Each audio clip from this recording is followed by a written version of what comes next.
COVID itu bisa mati ketika mendengarkan suara. Baik.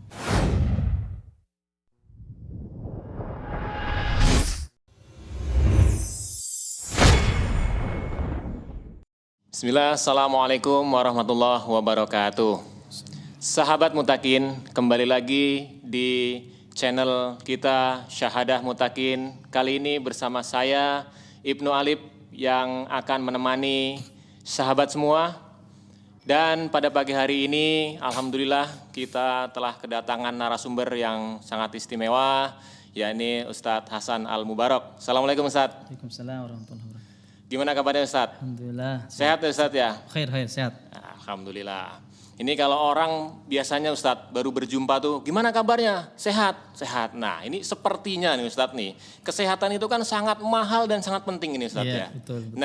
Nah ini bagaimana Ustadz kalau kita merujuk kepada para sahabat, para orang-orang terdahulu, bahkan orang-orang yang dulu-dulu gitu, orang-orang tua-tua dulu gitu. Kayaknya nih penyakit itu kayaknya kan jarang sekali Ustadz, tapi belakangan ini kayaknya tuh kesehatan justru menjadi sesuatu yang luar biasa. Ini sebetulnya apa sih Ustadz nih di balik itu semua Ustadz ya?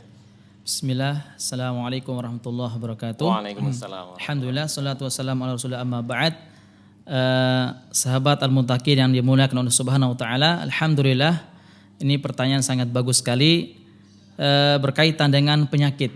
Kalau kita buka sejarah ya, buka sirah, itu pada zaman Rasulullah SAW para sahabat itu mereka jarang ada yang sakit. Ya, enggak pernah kita dengarkan di antara mereka sakitnya kanker ya. Sakitnya sakit kista, kemudian kolesterol, itu enggak pernah kita dengarkan. Apalagi COVID ya, Ustadz apalagi COVID tidak ada ya. Nah, apa yang menyebabkan mereka itu seperti itu?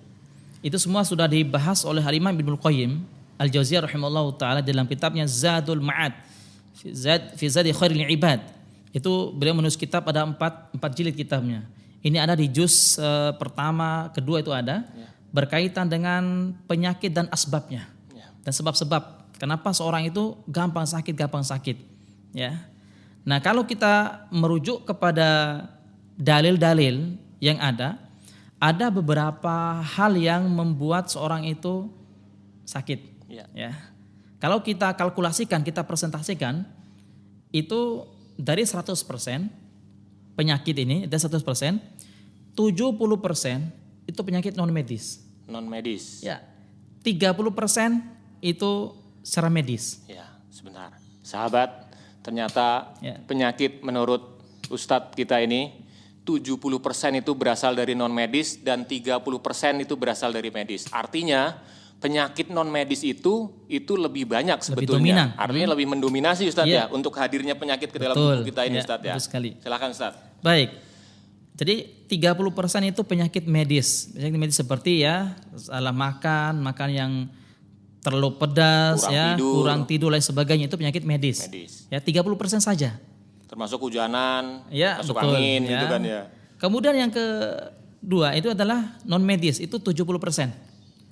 Kok bisa sampai 70%? Berdasarkan hadis yang diriwayatkan oleh Al-Imam Al-Bukhari di dalam kitab At-Tarikh Al-Kabir dengan sanad yang sahih. Nabi SAW bersabda, "Aktsaru may yamutu min ummati ba'da qada'illahi wa qudratihi bil ain." Kebanyakan umatku meninggal dunia. Nah, meninggal dunia kan karena sakit. Asbabnya kan sakit. Nah, kebanyakan umatku meninggal dunia itu disebabkan setelah takdir Allah, itu disebabkan karena keserangan ain. Ain itu apa? Ain itu disebutkan oleh Ibnu Qayyim dalam kitab Zadul Ma'ad tadi. Ain itu pandangan mata seseorang yang memandang sesuatu disertai dengan salah satu dari dua. Mungkin ini akan kita bahas, kita bikin channel khusus ya. Maksudnya video ulang lagi insyaallah khusus masalah ini karena ini penting sekali. Ya, bisa diulang tadi Ustadz. Ain itu tadi yang terdiri dari dua tadi. Ain ini adalah seseorang yang memandang disertai dengan salah satu dari dua. Salah satu dari dua. Ya. Yang pertama, memandang disertai dengan rasa ta'ajub, kagum sama yang dia pandang. Ganteng benar. Lalu ketika dia kagum, dia memuji seseorang. Nah, orang yang dipuji dengan izin Allah bisa sakit bahkan bisa meninggal dunia. Sangat dahsyat sekali, itu ain. atau memandang disertai dengan hasad.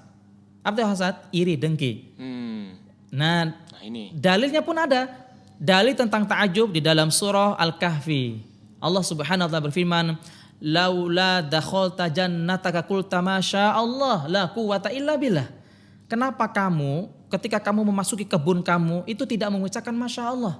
Dia kagum dengan isi kebun yang luar biasa. Dia kagum dengan dirinya. Dia kagum dengan kecantikan istrinya. Dia kagum dengan kecerdasan anaknya. Maka orang yang dia kagumin itu bahkan ketika dia kagumin, ya, dia apa istilahnya ini, memuji tanpa mengucapkan Masya Allah tabarakallah. Mungkin berlebihan Ustaz. Berlebihan. Nah, ini juga mungkin Ya. Ustaz sering kita lihat di masyarakat ya, ketika seseorang itu misalkan sedang menggendong bayinya, Ya, betul. sedang Langsung dipuji kan? Nah, itu kan kadang-kadang kan tuh, ini anak siapa? Lucu Ini banget lucu gitu ya. banget. Nah, seperti itu. Ini kadang-kadang yang mungkin ini bisa menjadi penyebab juga Ustaz di situ ya. Bukan mungkin, tapi ini sangat bisa menyebabkan si anak yang dipuji itu bisa sakit, bahkan bisa meninggal dunia. Masya Allah. Ada dua tadi. Dalam surah Al-Qalam ayat 51 Allah berfirman, wa iyyakadul ladzina kafaru liyuzlikunaka bi absam lamma sami'u dzikr wa yaquluna innahu lamajnun. Dan hampir-hampir orang-orang kafir itu menggelincirkan kamu wahai Muhammad dengan pandangan mereka. Kata Ibnu Abbas, pandangan mereka maksudnya adalah orang kafir memandang disertai dengan hasad, dengki. Ini ada dua ini. Itulah ain. Belum lagi ditambah dengan penyakit non medis yang lain. Apa penyakit non medis yang lain? Adalah psikis. Akhirnya kenapa orang itu gampang psikis? Karena hati tidak stabil. Makanya kalau hati seorang itu stabil, maka insya Allah pikirannya akan jernih. Kalau pikirannya akan jernih, anggota tubuhnya pun bisa sehat. Mana dalilnya? Rasulullah SAW bersabda, ala wa inna fil jasadi mudghah. Ketahuilah bahwa di dalam tubuh seorang itu ada segumpal daging. Idza saluhat saluha jasadu kullu. Kalau dia baik, maka seluruh anggota tubuhnya akan baik. Namun sebaliknya kalau dia itu rusak, maka seluruh anggota tubuhnya akan ikut rusak. Apa itu? Al-qalbu. Hati. Berarti ini yang pertama kali kita perbaiki adalah apa? Hati. Gitu ya. Baik, menarik nih Ustadz. Jadi sahabat mutakin sekalian, terkait dengan yang pertama tadi, yang pandangan bisa menyebabkan sakit bahkan kematian. Nah ini kami mohon kepada Ustadz, kira-kira nih kalau sini seorang ibu gitu kan, supaya ini mengingatkan kepada saudara-saudara kita sahabat sekalian, kalau seandainya sedang menggendong bayi, nah ini sebaiknya apa Ustadz yang untuk memuji, artinya ini memuji anaknya ini supaya terhindar dari ain tersebut. Itu sudah diajarkan oleh Rasulullah SAW. Rasulullah sebelum membawa keluar kedua cucunya, ya cucunya Rasulullah SAW adalah saya dan abang saya. Hasan dan Husain. Gitu kan. Kebetulan Ustadz ini kakak beradik Hasan dan Husain namanya. Jadi cucunya Rasulullah SAW ya. Namanya maksudnya ya. Jadi apa? Rasulullah SAW kalau bahasa kita sekarang adalah menjampi-jampikan. Tapi jampi-jampi itu, kalimat jampi-jampi itu konotasinya negatif. Ya. Padahal ya secara bahasa Indonesia itu bisa istilahnya positif juga ya.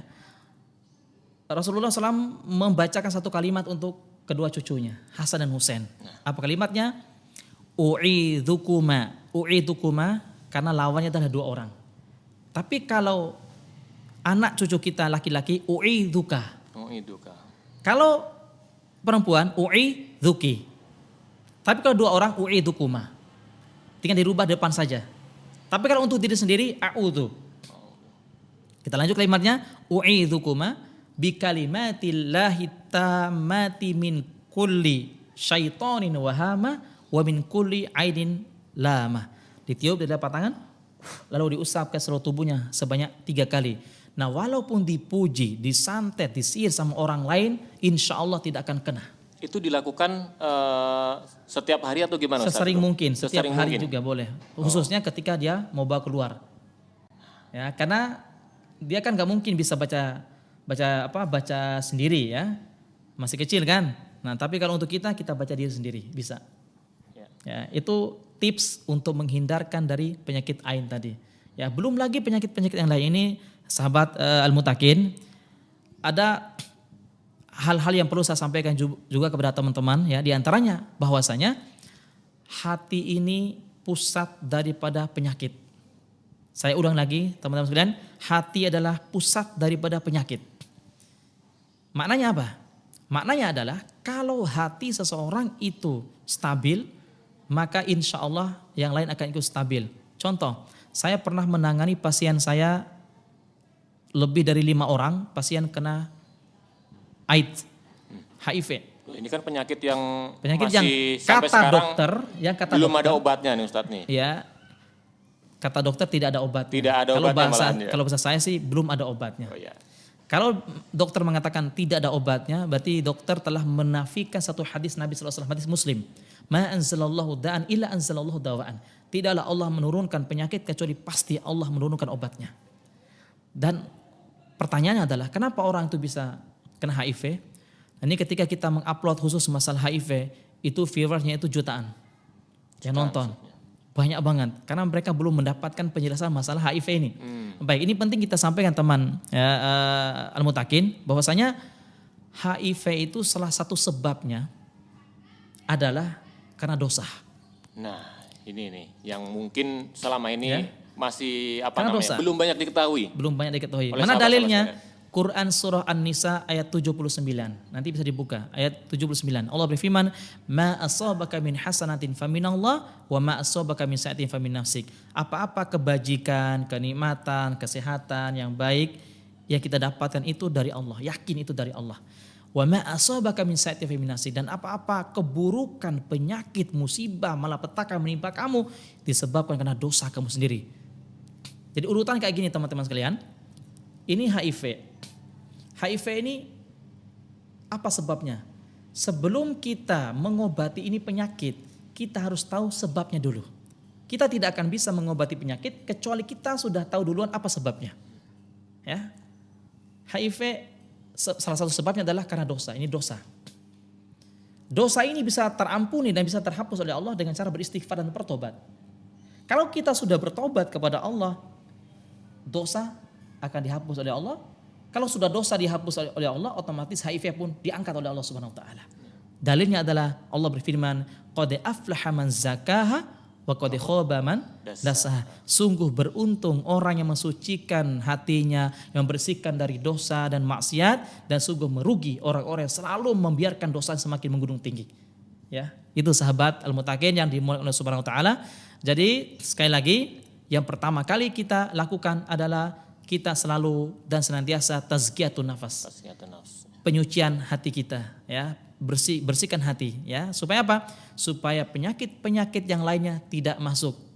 Termasuk COVID-19. Kenapa orang banyak meninggal dunia? Sahabat Al-Mutakin, meninggal dunia sebenarnya semuanya sudah menjadi takdir Allah, tapi takdir Allah pasti ada sebabnya.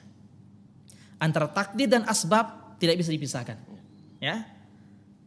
Jadi orang yang meninggal dunia itu sebenarnya bukan mutlak. Ingat, saya katakan bukan mutlak. Berarti bukan mutlak itu adalah artinya dalam artian tidak pasti. Tidak mutlak karena COVID-19. Tapi ada beberapa sebab. Contohnya adalah salah satu sebab orang itu meninggal dunia itu adalah karena kekhawatiran yang berlebihan terhadap COVID-19. Wah, kena nggak ya? Takut saya. Tadi udah cuci tangan, tadi baru bersentuhan. Kena nggak ya? Kena. Benar, nanti akan kena.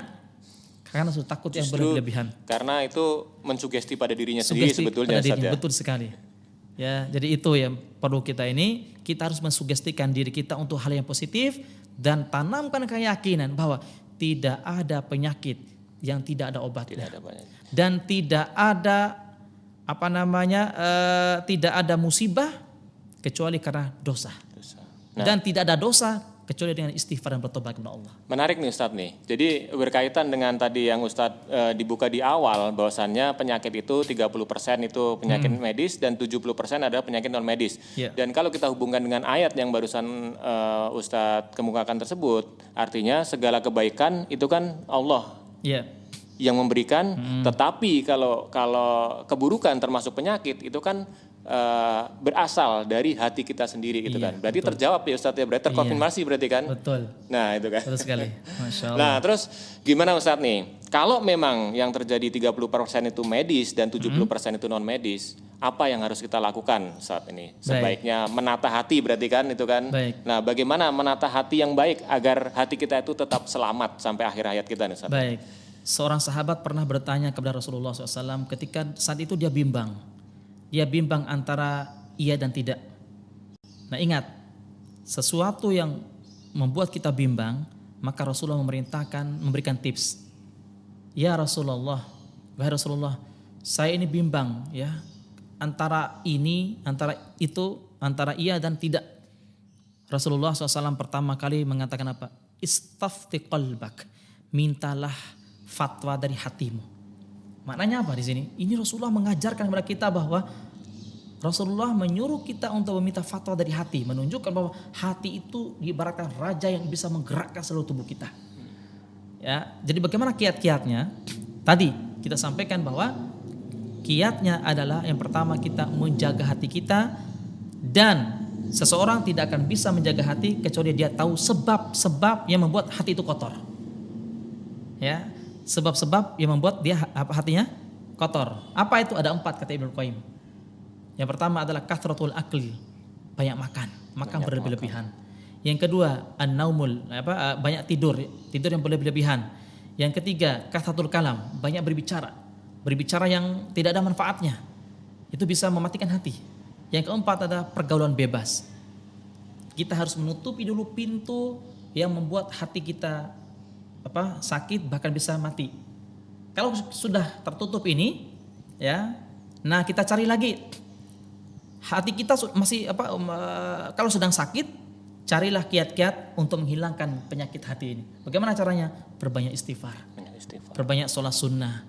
Perbanyak menghadiri majelis ta'lim seperti ini, ya. Kemudian sering-sering membaca Al-Qur'anul Karim. Itu kiat-kiat untuk merawat hati kita. Dan yang lebih baik lagi, yang lebih besar lagi adalah sering-sering bergaul dengan orang-orang soleh. Jadi itu Allah alam bisa. Terima kasih Ustaz. Jadi ini sangat bermanfaat sekali sahabat mutakin sekalian. Ternyata memang apa yang diutarakan oleh Ustaz ini tadi mungkin sebagian kita ini belum banyak yang memahami. Ternyata hati itu sendiri sangat mendominasi atau sangat menentukan bagaimana kesehatan baik rohani maupun fisik kita sebetulnya Ustaz ya, di situ ya. Jadi karena kita tahu dengan jiwa yang sehat, maka di situ pun juga nanti akan maksud saya dengan kesehatan yang baik di tubuh kita, maka di situ pun kita akan mempunyai jiwa yang kuat di situ. Ya, satu lagi mungkin agak ketinggalan. Ini sahabat mutakin, khususnya teman-teman yang saat ini sedang sakit ya COVID-19. Jadi setelah diteliti, COVID itu bisa mati ketika mendengarkan suara. Ya, dia bisa mati, mengecil bahkan bisa mati saat itu juga ketika mendengarkan suara. Setelah dianalisa oleh para profesor, para dokter yang luar biasa, yang kompeten pada dalam hal ini, suara apa ini? Dibunyikan suara lonceng semakin membesar. Dibunyikan suara gitar, suara seruling semakin membesar. Dibunyikan suara-suara musik semakin membesar.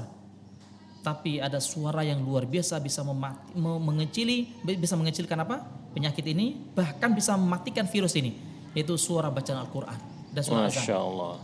Maka teman-teman sekalian, dan ini saya sendiri pernah terpapar COVID-19 ya di awal bulan 4. Awal bulan 4, dan itu pun saya tidak bawa ke dokter. Kalau bawa ke dokter pasti isolasi mandiri. Ya, saya hanya di rumah, ya, hanya di rumah. Dan kata dokter kan diisolasi maksimal 14 hari. 14 hari. Tapi ya. dengan izin Allah saya cuma 3 hari. Ya, saya rasakan panas di atas 39 derajat Celcius. Kemudian ini tenggorokan seperti dicekik, gatal-gatal, sesak napas. Penciuman hilang. Penciumannya nggak ada. Ya, pokoknya ciri-ciri seperti COVID-19. Dan itu benar-benar COVID. Saya baca Al-Quranul Karim selama 3 hari. 1 hari 3 juz, 1 hari 3 juz. Insya Allah, alhamdulillah dengan izin Allah sembuh total. 3 hari Ustaz ya? Cuma 3 hari saja. Masya Allah. Ini saya yang mengalami sendiri. Nah. Alhamdulillah. Ini menunjukkan bahwa kalau orang itu, yang pertama, kalau orang itu sakit, jangan jauh dari Al-Quranul Karim. Karena ini Quran sendiri syifa ya Ustaz ya, di situ kan dijelaskan. Allah ya. menyebutkan kalimat syifa. Mana syifa itu adalah obat bagi penyakit rohani dan jasmani. Gitu. Yang kedua, bahwa kalau kita sudah pernah kena COVID-19, jangan ada was-was lagi, kena lagi enggak. Kenapa? Kalau orang itu sudah pernah kena COVID-19, maka setelah sembuh, dalam waktu 14 hari tadi, setelah sembuh, autoimun. Otomatis imunnya semakin kebal dan tidak akan kena lagi COVID selama-lamanya. Insya Allah. Itu yang perlu kita tanamkan insya Allah. Ya. Ya, jadi nggak usah takut-takut lagi, takut bersalaman, takut ini. Insya Allah nggak akan kena lagi, karena sudah kena duluan. Ya, na'am barakallahu fikum. Baik, terima kasih Ustadz atas waktunya. Ini perbincangan yang singkat namun insya Allah padat isinya. Dan mudah-mudahan ini juga membawa manfaat bagi sahabat mutakin sekalian. Dan sekali lagi marilah kita mohon kepada Allah, mudah-mudahan kita selalu disehatkan jasmani dan rohani kita. Jangan lupa selalu membaca Al-Quran dan perbanyak berzikir agar kita lebih sehat dan kuat. Terima kasih Ustadz atas waktunya. Jazakallah khair. Assalamualaikum warahmatullahi wabarakatuh. Waalaikumsalam warahmatullahi wabarakatuh.